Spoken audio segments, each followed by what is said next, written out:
Hello guys, welcome back to ஆசின்ஸ் vibes. So நம்ம சேனலில் வந்துட்டு ஒரு புது பிளேலிஸ்ட் வந்து உருவாக்க போகிறோம். ஸோ இந்த பிளேலிஸ்டோட பேர் என்னன்னு பார்த்தீங்கன்னா ஆசின் vibes with dot.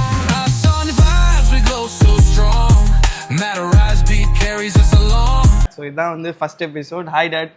Hi. So thanks for joining our channel. நானும் டேடியும் யோசிச்சு சரி நம்மளும் ஒரு போட்காஸ்ட் மாதிரி ஆரம்பிக்கலாமே அப்படின்ற ஒரு தாட்டில் தான் நாங்கள் இது வந்து ஆரம்பிச்சிருக்கோம். ஸோ நம்ம சேனலில் நீங்கள் வந்து ட்ராவல் வ்ளாக்ஸ் பார்ப்பீங்க, ஃபுட் ரிவ்யூ பார்ப்பீங்க, ப்ரொமோஷன் ஆக்டிவிட்டீஸ்லாம் கொஞ்சம் பண்ணிட்டு இருக்கேன் மதுரையில். ஸோ அதெல்லாம் ஒரு சைடு போயிட்டு இருக்கும். ஸோ அது போக இது வந்து தனி பிளேலிஸ்ட். ஸோ நம்ம சேனலை வந்து ரொம்ப நாள் பார்க்குறவங்களுக்கு தெரியும். உங்களை பற்றி ஒரு சின்ன இன்ட்ரொடக்ஷன் சொல்லிடுங்க மக்களுக்கு. நான் வந்து அட்வொகேட்டாக ப்ராக்டிஸ் பண்ணிகிட்டு இருக்கேன். 1982 நான் லா முடிச்சுட்டு ப்ராக்டிஸ் பண்ணிகிட்டு இருக்கேன். இன்னைக்கு வந்து I have finish my 43rd year. எனக்கு வந்து 3 sons. மூத்த பையன் வந்து கனடாவில் இருக்கான், ரெண்டாவது பையன் கத்தாரில் இருக்கான், மூணாவது பையன் தான் என்னுடைய செல்லக்குட்டி ஆசன். எதுக்காக நான் வந்து இதை வந்து சஜஸ்ட் பண்ணேன் அப்படின்னா, அந்த மூத்த 2 பயல்கள் வந்து நான் சொல்ல வச்சு கேட்டுக்கிடுவாங்க. இந்த மூணாவது பையன் இருக்கானே, இவன் வந்து ஏன்னா கொஞ்சம் லேட்டாக பிறந்தவன், 7 வருஷம் கழித்து பிறந்தவன். அவன் நினச்சதை செய்யணும்னு நினைக்கக்கூடிய ஒரு கேரக்டர் உள்ளவன். அதனால் நான் என்ன செய்வேன்னா, அவன் வழியிலே விட்டுருவேன். அவன் வழியிலே விட்டுட்டு அவன் என்ன செய்கிறான்னு பார்த்துட்டு அதுக்கப்புறம் அவன் வந்து நம்மகிட்ட கேட்கும்போது அவனுக்கு நம்ம பதில் சொல்லுவோம். அப்புறம் தான் அவனாக ரியலைஸ் பண்ணிவிட்டு, ஆஹா டாடி உங்கள்கிட்ட கேட்காம செஞ்சேன் டாடி. சொல்லி திருத்துறது ஒன்று, பட்டு திருந்தது ஒன்று. இவன் வந்து பட்டு திருந்துறவன் தான். வண்டி வேணும்னு சொல்லி நிற்பேன். அந்த வண்டியை ஸ்பீடாக ஓட்டுறேன்னு, அந்த 7 வயசில் ஸ்பீடாக ஓட்டுறேன்னு வேகமாக ஓட்டி போய் 2 தடவை ஆக்சிடெண்ட் ஆகிட்டேன். நல்ல வேலை உயிர் பிழைச்சது.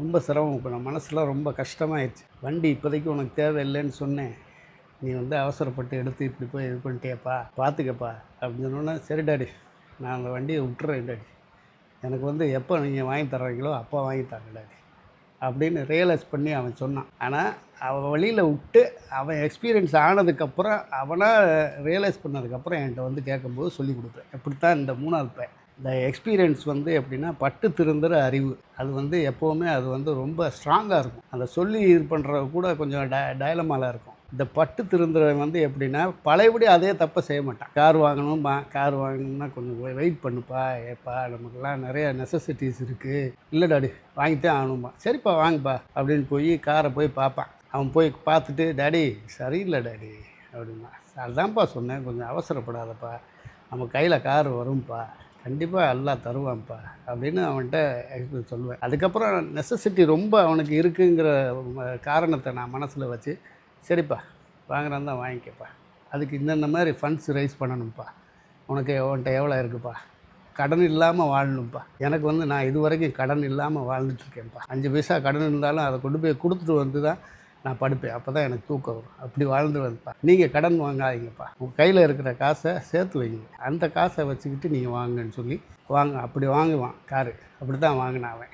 இது எதுக்காக சொல்ல வர்றேன்னா, இந்த காலத்து பசங்க, இந்த காலத்து 2K கிட்ஸுன்னு சொல்லுவோம். ஆனால் இவன் வந்து 2K இல்லை, 1999. அதனால தான் இப்போ எதாக இருந்தாலும் என்கிட்ட கேட்டு செய்யணுன்ற ஒரு முடிவுக்கு வந்து தான் இந்த சேனலே ஆரம்பித்து ஒவ்வொரு விஷயத்தை பற்றி அவன் கேட்குறேன்னு சொல்லியிருக்கேன். நீ கேளுப்பா, நான் உனக்கு நல்லா எல்லா விஷயத்தையும் உனக்கு சொல்லித்தரேன்ப்பா, இது வந்து மக்களுக்கும் பிரயோஜனமாக இருக்கும்ப்பா, உனக்கு மட்டும் நான் சொல்கிறதில் பிரயோஜனம் இல்லை, மக்களுக்கும் இது போய் சேரணுங்கிறதுக்காக தான் இந்த பிளேலிஸ்ட்டை வந்து நான் ரெடி பண்ண சொன்னேன். டாடியை பற்றி இன்ட்ரோடக்ஷன் கேட்டால் என்னையை பற்றி இன்ட்ரோடக்ஷன் சொல்லிக்கிட்டு இருந்தாங்க இவ்வளோ நேரம். இன்றைக்கி வந்துட்டு ஒரு ஜஸ்ட் இன்ட்ரோடக்ஷன் வீடியோ. ஸோ உங்கள் எல்லாருக்கும் பிடிச்சிருக்குன்னு நான் நம்புகிறேன். ஸோ அஸ் வெல் அஸ் இதில் வியூஸ் போகுது, நீங்கள் எனக்கு சப்போர்ட் பண்ணுறீங்க, சப்ஸ்கிரைப் பண்ணுறீங்க, வியூஸ் வருது. இது போக பெரிய ஒரு விஷயம் எனக்கு என்னென்னா, இந்த மெமரிஸை வந்து கலெக்ட் பண்ணி வைக்கணும், சேஃபாக வச்சுருக்கணும் அப்படின்றதுக்காக. அதே மாதிரி எக்ஸ்பீரியன்ஸும் உனக்கு கிடைக்கும். நான் வந்து என்ன வந்து பேசுகிறேனோ அது வந்து உனக்கும் ஒரு எக்ஸ்பீரியன்ஸு, இதை பார்க்குறவங்களுக்கும் கேட்குறவங்களுக்கும் அது ஒரு எக்ஸ்பீரியன்ஸ். கரெக்ட். ஸோ உங்களுக்கு எதுவும் லைக் இந்த டாபிக் நீங்கள் பேசுங்க நல்லாயிருக்கும் அப்படின்னு நீங்கள் நினச்சிங்கன்னா கீழே கமெண்ட் பண்ணுங்கள். It's okay, all comments are welcome. So நீங்கள் என்ன மாதிரி நினைக்கிறீங்க, லைக் எந்த டாபிக் நீங்கள் நாங்கள் பேசணும்னு விரும்புகிறீங்க, தாராளமாக கமெண்ட் பண்ணுங்கள். மேக்ஸிமம் வரதை கண்டிப்பாக நான் வந்துட்டு ஒரு வீடியோ போடுவேன். Because we are planning to do daily. ரெகுலராக பண்ணுறது தான் எங்களுடைய டாஸ்க்கு. ஸோ பண்ணுவோன்னு நான் நம்புகிறேன். என்ன ரெடி சொல்கிறீங்க? Okay video. I hope you all like this video. இந்த வீடியோ பிடிச்சிருந்துச்சுன்னா மறக்காமல் like, share and subscribe to Asin's Vibe and see you guys in next video. Tata. Bye bye guys. Vibes, some vibes. Feel the energy, feel the drive.